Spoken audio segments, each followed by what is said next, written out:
Today's video is on a bit of a serious topic, but also it's quite lighthearted the way that I'm going to approach this because it's important, but I think it's. Why am I beating around the bush? Okay, today's topic is about scary word of AI. And I'm talking specifically about AI in today. I think AI is a wonderful tool and you should be able to use it in certain scenarios and scenarios where it's fair and ethical. So for example, when there's a prepared motion, you can actually use AI to organize your notes and to help you structure your ideas and to find some research search and sources. There's nothing wrong with that. But using AI during an impromptu round is not the greatest. I mean, from a moral perspective, it's not good because it's cheating. But I don't think that focusing on that is going to convince a lot of people as to why they shouldn't use AI, right? I think there's a lot of reasons why students and debaters should not use AI and why it's short-sighted to use AI when they're not supposed to for impromptu rounds and during tournaments. And I'll lay out all of those reasons why and why you're hurting yourself when you do so. And then secondly, I'm going to lay out how to spot when another debater is using AI for their speech and what strategies you can use to beat those students, the students that do use AI. And then lastly, I'll talk about just some general ideas I think about the changing of education and of debate through the advent of AI. First, let's go into why you shouldn't use it. Of course, there's the moral reason, like cheating is bad. Cheating probably is bad for your moral character and things like that. But beyond that, there is very little utility to using AI during an impromptu round. The main reason is because the most prestigious debate tournaments are in person. And the most prestigious in-person debate tournaments often take away your phones. So you won't have the opportunity to use AI. And if you build a reliance on AI tools, you will not know how to do well in in-person tournaments, which is really bad for you because if you're looking at debate and you want to get to the top of debate, or you're looking at debate as a way to sort of grow some achievements and show how great you are as a person, then if you continue to use AI during impromptu rounds on online tournaments, you are going to hamper your ability to get better in order to actually be able to translate those skills into in-person tournaments. But the second thing is, people are becoming more and more likely and more less cautious to equity people who are using AI. So a lot of judges know that you're using AI, but until recently, they have been a little bit more cautious to point that out and to disqualify students who are using them. But I think tournaments are catching up and judges are starting to become more brave with the idea of just disqualifying students that they sort of already know to be using AI. Even if they can't prove beyond a reasonable doubt that you're using it, most of the time, it's quite easy to tell if you're using it or not. The third thing is that AI debating is usually not good. Like the actual skill of an AI debater or of using an AI generated script or even in using it well, very often the debate skill or like the quality of your speech itself will not be good. It might be okay. It might be able to make you win rounds in the junior levels, but when you go higher and higher into the more difficult levels of debate, it's not the best form of debate and it's not the stylistically best form of debate, not the most persuasive, it's not the strongest logically. Usually the quality of your speech really stagnates, like when you get used to using AI. And I'll explain all of these ideas. So first of all, why is it that you are hampering your in-person skills?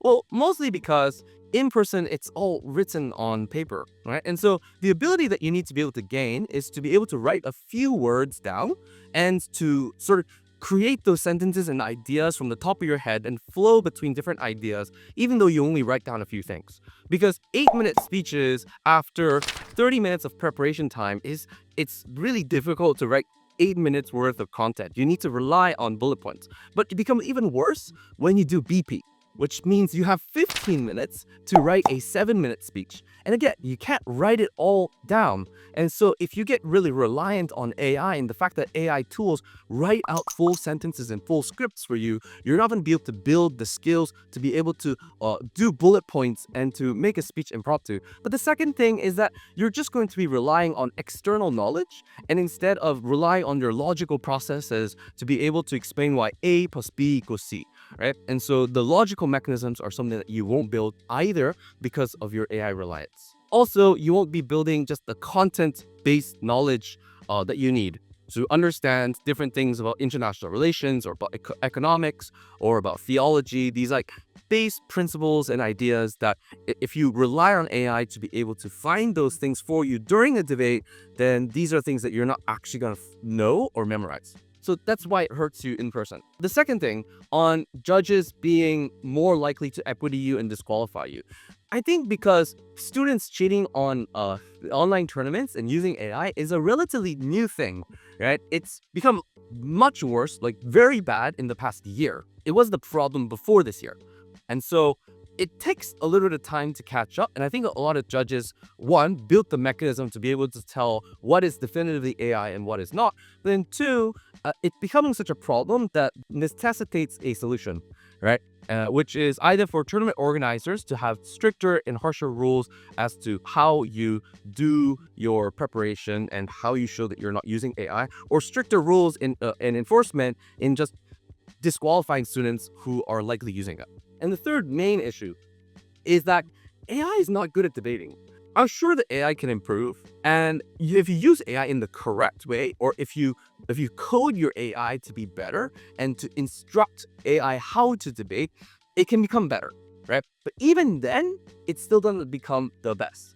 And first of all, most students don't know how to code their AI to make it better at debating. It's not very hard to do, but again, it's not something that students know how to do, even university students. Not most of them don't know how to do this. But then the second thing is, if you are coding your AI to become better at debate, that means you already know how to be better at debate. So that's the prerequisite to code your AI to be better at debate. So why would you code your AI to be better at debate if you already know the principles or how to debate?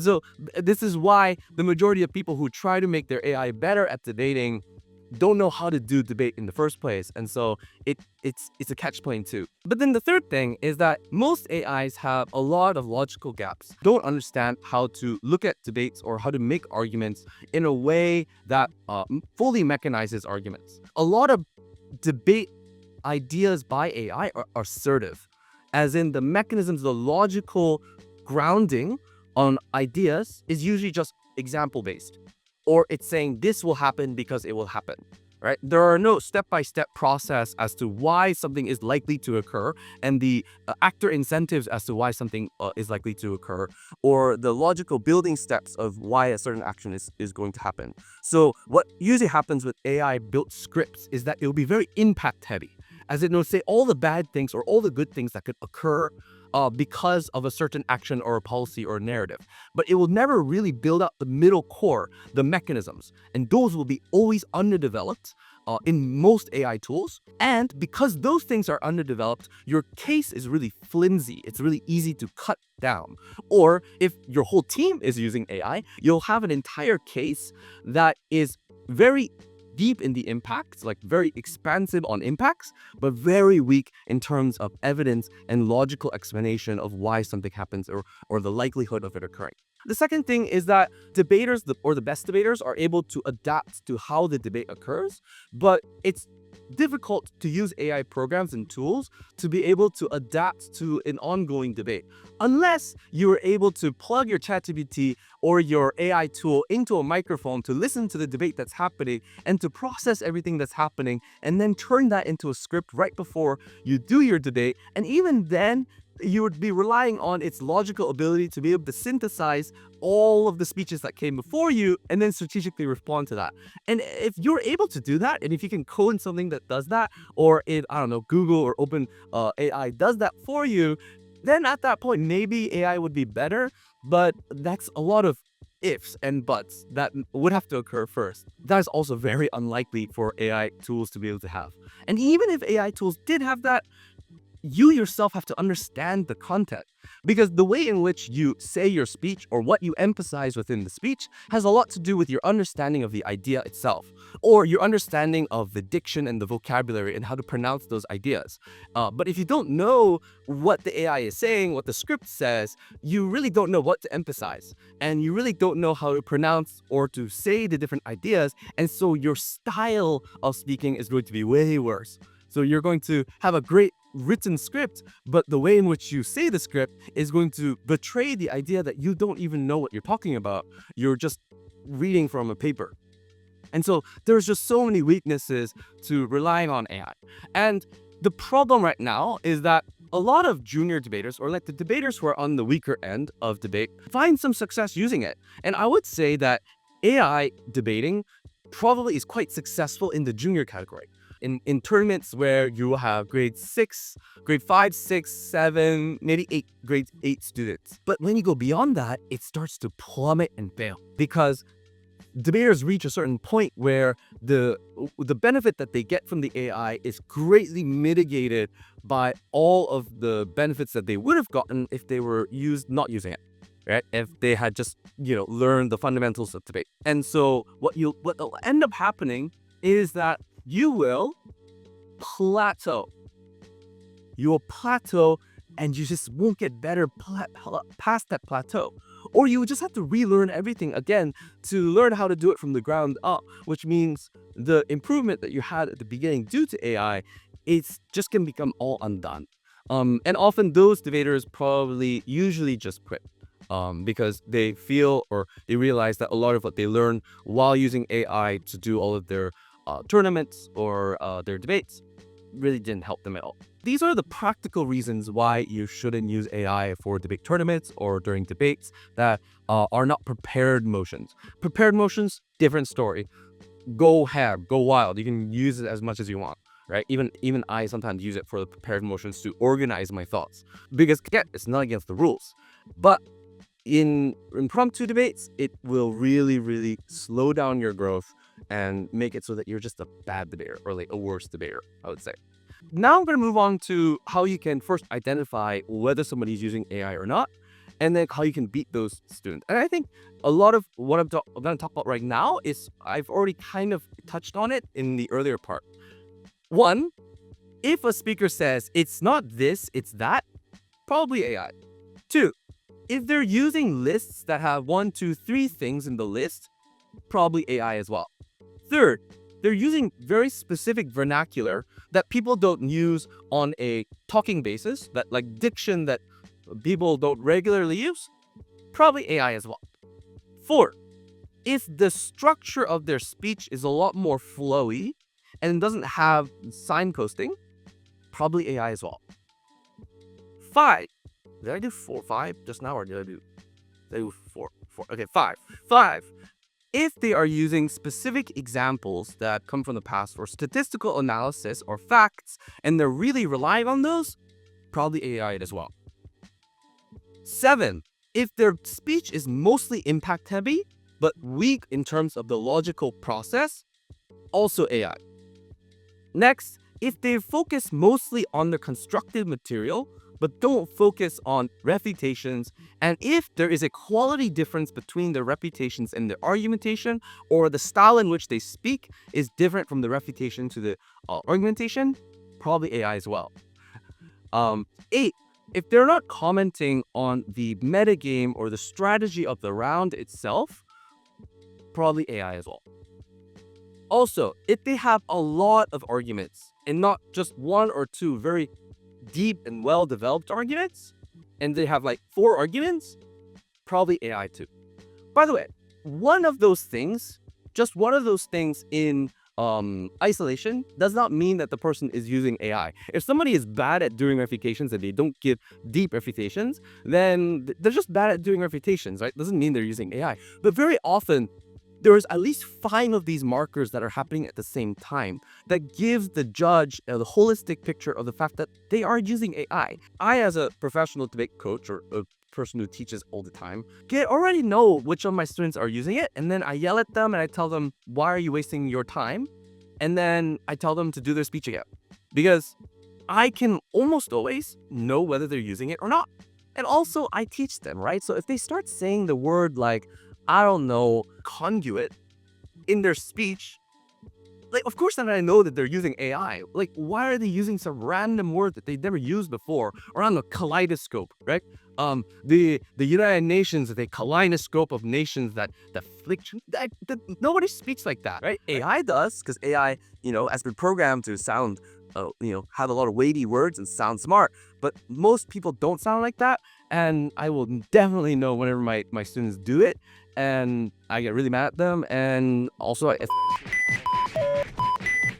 actually no, I don't do that. I get really mad at them, and and I call their moms. It's really easy to tell that people are doing it. And then what are the weaknesses? Attack the mechanisms. Attack the mechanisms and say they did not actually mechanize, they didn't actually give real reasons, and explain what those mechanisms that they gave are and how their case is being really assertive.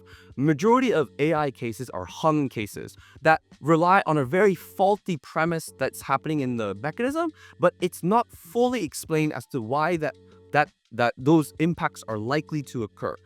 There's very little likelihood analysis when it comes to AI scripts. And so it's a very easy vector of attack. Another thing that you can note is if they have specific examples of a certain thing happening or statistic, you can say to the judge, like, look, an example is not a rule. An isolated example doesn't explain likelihood, right? If there's an isolated example of you walking past a person who had pink hair and that pink hair person was mean, that doesn't mean all pink-haired people are mean, right? That an example does not explain the likelihood of a certain event occurring. So just explain that logic to the judge, and that really just brings a lot of examples that other teams might make, brings them really down, a lot down in terms of like strength as evidence. And then the third thing is do a lot of strategic debating. So debate around the burden of the motion and around the strategy of what was occurring, because a lot of AI tools and the refutation and the argumentation between the AI tools are contradictory. The analysis and the mechanisms that they use contradict each other very often, especially when they make all of their argumentation through AI and then they just try to impromptu their refutations. Is very likely for those analysis to contradict. So these are very surefire ways to beat AI debaters, and it's very easy to do so once you understand the strategy of how to approach it. So if you can identify that the opposing team or the opposing debater is using AI, these are the strategies that you should use. One, attack the fact that their mechanisms are very shallow and point that out.